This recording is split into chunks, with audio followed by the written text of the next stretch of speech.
प्रभु यीशु मसीह के मधुर और मीठे नाम से आप सभी को जय मसीह की। आज परमेश्वर के वचन में आप सभी का स्वागत है। परमेश्वर पिता आज अपने वचनों के द्वारा आप सभी को बहुत आयत से आशीष को दे। पिता परमेश्वर आज अपने वचनों के द्वारा आपसे बोले और बातचीत करें। हम एक बहुत छोटा अध्याय को आज अध्ययन करेंगे जो हमें मिलता है फिलेमोन के नाम पौलुस प्रेरित की पत्री। और ये एक ही अध्याय है और ये पौलुस प्रेरित की जेल की पत्रियों में से एक है। पौलुस प्रेरित अधिकतर समय जेल खानों में बिताया और जेल से उन्होंने 4 पत्रियों को लिखा। इफिसियों के नाम फिलिपियों की पत्री और हम देखते हैं कुलिसियों की पत्री और ये फिलेमोन के नाम पर ये पत्र को लिखा गया। और पौलुस प्रेरित जेल में रहते हुए भी इन पत्र के द्वारा महत्वपूर्ण बात को हमें बताता है। आज जब हम इसे पढ़ते हैं तो आज वर्तमान समय के लिए भी बहुत महत्वपूर्ण है। और ना सिर्फ यह फिलेमोन के नाम पर है, फिलेमोन के लिए लिखा गया है, परंतु उसके घर के कलीसिया को भी ये पत्र लिखा जा रहा है। मेरे प्रिय, एक घरेलू कलीसिया वो नहीं जो बड़ी बड़ी चर्च बिल्डिंग को हम चर्च बिल्डिंग कलीसिया कहते, नहीं, वो समूह जो पवित्रों का समूह है वो कलीसिया। और प्रारंभिक कलीसिया घर में लगती थी, घर में होती थी। और ये शुरुआत से ही ऐसी कलीसिया जो एक झुंड झुंड हो करके परिवारों में थी, उसके नाम पर ये पत्र को लिखा गया है। और यहाँ पौलुस प्रेरित जब अपना परिचय को दे रहा है तो वो उस समय दे रहा है जब वो रोम में क्या था, नजरबंद था, वो बंद था। और उसके साथ एक ऐसा व्यक्ति है जिसका नाम है उनेसिमुस, जो फिलेमोन का एक दास है। और वो दास अपने स्वामी के पास से भाग आया और स्वामी के पास से भाग आने के कारण कहीं ना कहीं रोम का जो नियम था उसके अनुसार उसको जेल खाने में डाल दिया गया और वो जेल खाने में इस कारण बंद है। मेरे प्रियो, पहले दास अपने आप से ऐसा भाग नहीं सकता था। पहले के नियम के अनुसार जो भी दास अपने स्वामी को छोड़कर भागता था उसको जेल खानों में बंद कर दिया जाता था, कितनों को मृत्यु दंड भी दिया जाता था। और ऐसे ही जिस जेल में पौलुस प्रेरित है वहां उनेसिमुस से उसकी मुलाकात होती है और परमेश्वर के बारे में जानने के द्वारा उसका दास भी प्रभु यीशु मसीह को अपना उद्धारकर्ता करके स्वीकार करता है। और इसलिए यहाँ पौलुस प्रेरित कहता है, वो कैद में लिखा है, मैं अपने बच्चे उनेसिमुस जो मुझसे मेरी कैद में जन्मा है, बोल रहा है। यानी कि उसने नया जन्म को उस जेल खाने में उस नए जन्म को पाया। मेरे प्रियो, मैं आपको एक महत्वपूर्ण बात को बताना चाहती हूँ। बंदीगिरी परमेश्वर के वचन को रोक नहीं सकती है। बंदीगिरी परमेश्वर के कार्य को रोक नहीं सकती। और ये बंदीगिरी में भी पौलुस प्रेरित अधिकतर समय वो जेल खानों में समय बिताया। उसको तरह तरह के लालचन लगाकर, उस पर दोष लगाकर उसको अधिकतर जेल खानों में डाल दिया जाता था। लेकिन हम जानते हैं पौलुस प्रेरित किस प्रकार से एक प्रभावी सेवा को किया। वो परमेश्वर के प्रकाशनों को पाया और उन प्रकाशनों को हमने हमारे सन्मुख रखा अपनी पत्रियों के द्वारा। मेरे प्रिय, उसके द्वारा 13 पत्रियां लिखी गई और हर एक पत्रियां इतने महत्वपूर्ण है कि हमको अपने दैनिक जीवन से लेकर हमें आत्मिक जीवन में बढ़ने के लिए हमारी सहायता करता है। और ये जेल खाने से ये जो 4 पत्रियां लिखी उनमें से फिलेमोन के नाम भी है। और ये पत्र इतनी महत्वपूर्ण है कि यहाँ पर इस जेल खाने में एक व्यक्ति ने नया जन्म को पाया। मैं आपको बता दूं, पौलुस प्रेरित जहां भी है वहां भी कार्य को कर रहा है। आज परमेश्वर अपने वचन के द्वारा में बताना चाहता है, हम किसी भी हालात, किसी भी परिस्थितियों में क्यों ना हो, लेकिन परमेश्वर का कार्य रुकना नहीं चाहिए। और पौलुस प्रेरित यहाँ अपना परिचय क्या दे रहा है? क्या वो कह रहा है कि मैं प्रेरित हूं? नहीं, अधिकतर उसके परिचय में इस बात को आता है कि वो प्रेरित है। परंतु जब इस पत्री को हम पढ़ते हैं फिलेमोन के नाम में, तो यहाँ इस प्रकार से पौलुस प्रेरित कहता है, पौलुस की ओर से जो मसीह का कैदी है। और इसका इस्तेमाल वो 9 में भी करता है। इस प्रकार से कहता है, तो भी मुझ बूढ़े पौलुस को जो अब मसीह यीशु के लिए कैदी है, बोल रहा है।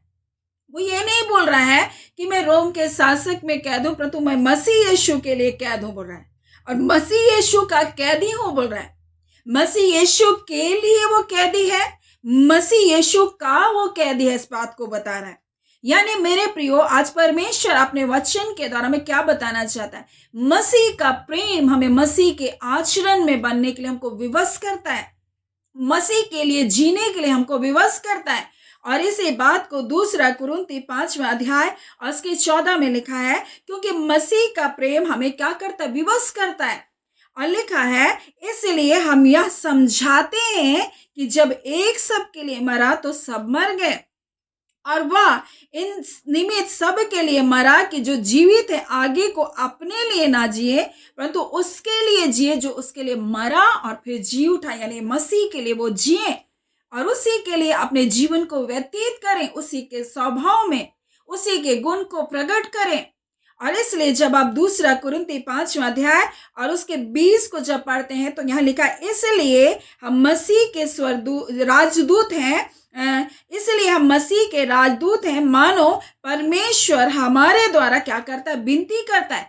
और ये पत्री जो है, यहाँ कोई एक बूढ़ा एक प्रेरित ऑर्डर नहीं दे रहा है, वो अपने अधिकार का इस्तेमाल नहीं कर रहा है, वो कोई चेतावनी नहीं दे रहा है, वो कोई डांट फटकार नहीं कर रहा है, परंतु एक निवेदन कर रहा है, प्रेम पूर्वक एक निवेदन कर रहा है कि उनेसिमुस जो तुम्हारे पास से, जो तुम्हारा दास भाग गया था और भाग जाने के कारण उसको रोमी शासन के अधीनतम उसको जो दंड दिया गया है, उसको जो कैद में रखा गया है, और उसने वचन सुनने के द्वारा नया जन्म को पाया है, अब तुम उसको क्या करो? स्वीकार करो। एक दास के समान मत स्वीकार करो, परंतु अपने भाई के समान उसको क्या करो? स्वीकार करो। और वो इस प्रकार से वहां उसके लिए एक निवेदन के लिए उस एक निवेदन कर रहा है, एक आग्रह कर रहा है कि वो उनेसिमुस को क्या करे? स्वीकार करे। बोल रहा, मेरे लिए तो बहुत काम का है और मैं नहीं चाहता कि मैं तुम्हारे अनुमति के बगैर उसे अपने पास रखूं, लेकिन वो कह रहा है ये तुम्हारे लिए भी अब बहुत काम का। पहले कैसा था मुझको नहीं पता, किस कारण तुम्हारे पास से भागा मुझको नहीं पता, लेकिन अब वो बता रहा है कि तुम उसको स्वीकार करो, ऐसे स्वीकार करो जैसे वो तुम्हारा भाई है। और ये पत्र फिलेमोन को जब लिखा जा रहा है, पूरी कलीसिया को, एक घरेलू कलीसिया को भी ये बताया जा रहा है कि आज जो हमारे जीवन में परमेश्वर का प्रेम हमको किस रीति से प्रकट करना है। कई बार हमारे जीवन में कुछ लोग हमारे से ऐसे ही बुरा व्यवहार करके हमारे जीवन से चले जाते हैं, लेकिन जब वो प्रभु को जानते हैं, जब वो पछतावा करते हैं, तब भी हम उसको स्वीकार नहीं करते। लेकिन इस बात को पौलुस प्रेरित भली भांति अपने जीवन में जाना, वो कलीसिया को सताने वाला था, वो कलीसियाओं को, मसीह लोगों को मारता था, लेकिन जब यीशु का दर्शन उसको प्राप्त किया, उसका हृदय बदल गया। परंतु बहुत सारे लोग उससे डरते थे और उसको स्वीकार करना नहीं चाहते थे। लेकिन पौलुस प्रेरित इस तकलीफ को जानता है कि प्रभु को स्वीकार करने के बाद भी जब लोग उसको स्वीकार नहीं करते तो कैसा होता है।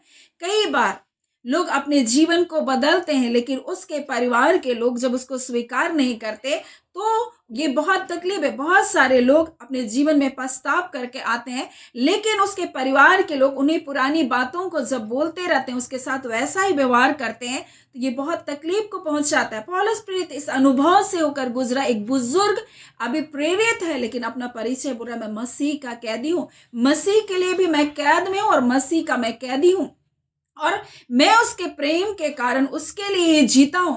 कोड़े की मार खाते, जेल खानों में होते हुए अपने प्रेम का उसने क्या क्या प्रमाण देता हुआ अपने जीवन में चला। मेरे प्रियो, आज हम परमेश्वर के लोग हैं, लेकिन हम कई बार लोगों के साथ ऐसा ही व्यवहार करते हैं जैसे फिलेमोन ने। और मेरे प्रियो, हम माफ करना नहीं जानते, हम स्वीकार करना नहीं जानते। और यह इस प्रकार से कह रहे, वो तुम्हारा दास तो है, तुम्हारा नौकर तो है, लेकिन तुम उसके साथ कैसा व्यवहार करो? अपने भाई के जैसा।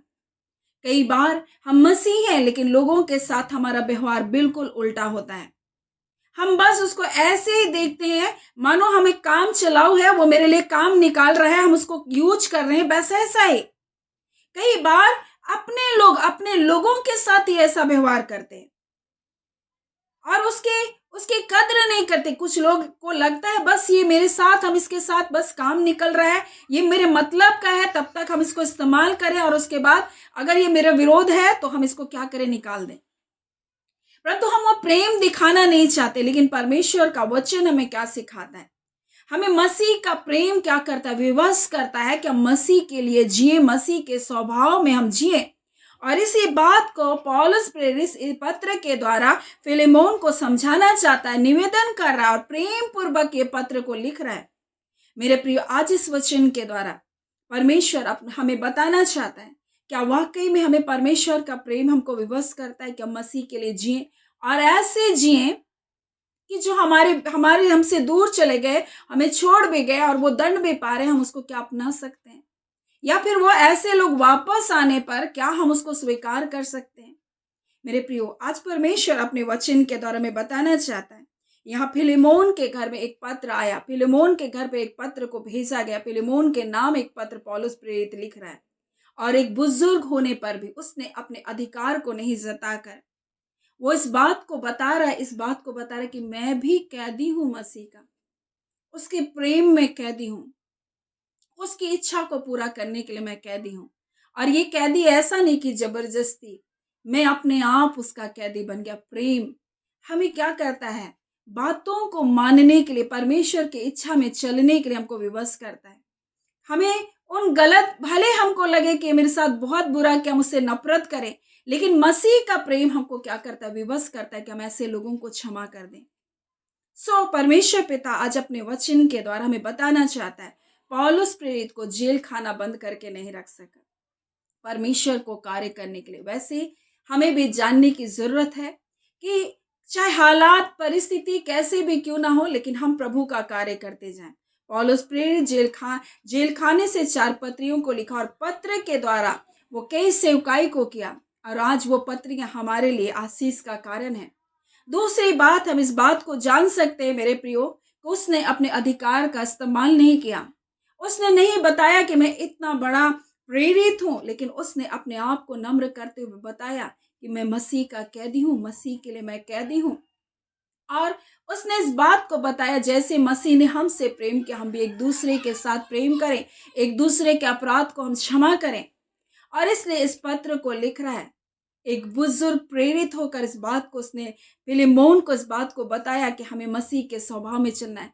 फिलेमोन हो सकता है कलीसिया में का बड़ा कोई महत्वपूर्ण स्थान में था होगा।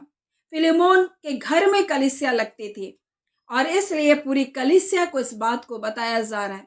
मेरे प्रियो, आज परमेश्वर अपने वचन के द्वारा बताना चाहता है। आज हो सकता है हम कई जिम्मेदारी के पद में हो, जिम्मेदारी के स्थान में हो, लेकिन हम लोगों के साथ कैसा व्यवहार कर रहे हैं? क्या हम सिर्फ उनको दंड देना जानते हैं? क्या हम उसको माफ करना जानते हैं कि नहीं? मेरे प्रियो, कई बार लोग माफी मांगने पर भी हम उसको स्वीकार नहीं करते, परंतु प्रभु आज अपने वचन के द्वारा हमें बताना चाहता है, अगर हम चाहते हैं परमेश्वर हमारे अपराधों को क्षमा करें, तो हम भी एक दूसरे के अपराधों को क्षमा करें। परमेश्वर पिता इन वचनों के द्वारा हम सभी के जीवन को बहुत ऐसे आशीष को दे। आमीन। हम प्रार्थना करेंगे। धन्यवाद देते हैं जीवते सच्चे सामर्थ्य पिता परमेश्वर, प्रभु यीशु के नाम से अब आपके पास आते हैं प्रभु। आज के दिन के लिए, आज के सुंदर समय के लिए प्रभु धन्यवाद देते हैं पिता। और जेल के द्वारा लिखी गई इस पत्री के द्वारा परमेश्वर पिता आपने हमें सिखाया परमेश्वर, कोई हालात, कोई परिस्थिति प्रभु आपके कार्य के लिए प्रभु जी हमें रोक नहीं सकता परमेश्वर। आपका वचन कैद नहीं परमेश्वर पिता। हाँ पिता, और निश्चय करके पौलुस प्रेरित वहां से भी परमेश्वर एक महत्वपूर्ण भूमिका को निभा रहा है प्रभु जी। और एक व्यक्ति जो जेल में परमेश्वर नया जन्म को पाया प्रभु जी, हाँ पिता परमेश्वर प्रभु जी, उसके लिए एक निवेदन परमेश्वर उसके स्वामी से कर रहा है प्रभु जी। आज खुदान परमेश्वर आपका वचन कहता है प्रभु जी, मसीह यीशु मानो हमारे द्वारा प्रभु जी निवेदन करता है प्रभु लोगों से कि परमेश्वर से मेल मिलाप कर लो, अपने पापों से तौबा कर लो। हाँ खुदान परमेश्वर, और मेल मिलाप की सेवकाई प्रभु जी आपने हमें दी है परमेश्वर, और इस कार्य को करने के लिए परमेश्वर तो हमें ऐसी बुद्धि, ऐसे ज्ञान को दे परमेश्वर, ताकि हम इस कार्य को करते चले जाए। हम एक एक व्यूअर्स को ब्लेस करते हैं प्रभु जी, जितने रोग दुख बीमारी में, दुर्बलता में, कमजोरी में, दर्द और पीड़ाओं में परमेश्वर, कष्टों में, संकटों में परमेश्वर, कर्ज में परमेश्वर पिता, नाना प्रकार के व्यसनों के बंधनों में बंधे, यीशु आपके नाम से जे छुटकारा पाने पाए, चंगाई को पाने पाए परमेश्वर पिता। और इसी घड़ी परमेश्वर